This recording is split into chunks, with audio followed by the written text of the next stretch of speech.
Long walks in the rain and a mutual love of Bill Murray are great, but what about the important stuff, like background checks for gun ownership and vibing on Keystone XL? Well, there's a dating app for meeting your political match. This app is known as Candidate, and it takes inspiration from How About We, Match.com, Tinder, and the rest, but rather than your personality or the swiping of a face to the left or right, it asks you about your affinity for certain politicians and particular issues to match you around your political ideology. Now, there's some pushback on this notion. You see cross-denominational marriages such as James Carville and Mary Madeline, a very famous 20-year political relationships. In fact, on this subject, James said, and I quote, "We have different ways of looking at politics, no doubt about that, but Jews and Catholics who get married probably have a different way of looking at God. It's just not a deal breaker."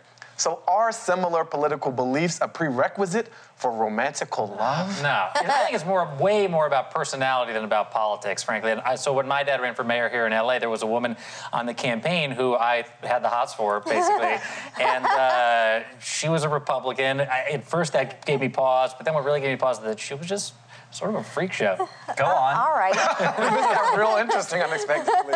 What about you, Megan? What do you think about the sort of value or restrictions around relationships and politics? So I love James Carville and Mary Madeline. Yeah. I always say that they give me more hope than any romantic comedy ever has. That being said, my most successful relationships are with Republicans. I think we date from the pool that we actually know. And we have some segregation politically, like how many of our closest friends have strongly opposite political beliefs from us, because that's an indicator. What about you, James? Would you? Well, you know, I think there's some sort of prejudice, discomfort, awkwardness around standing up and saying, like, you know what, I'm only going to date someone who shares the same sort of principles and cultural beliefs that I do, and if they're not in my culture, I don't want to have anything to do with them. Smells like racism. But if you say, well, I just want to date someone who's in the same political party as me, you can get kind of the same result, but you can do it without seeming like a horrible human being.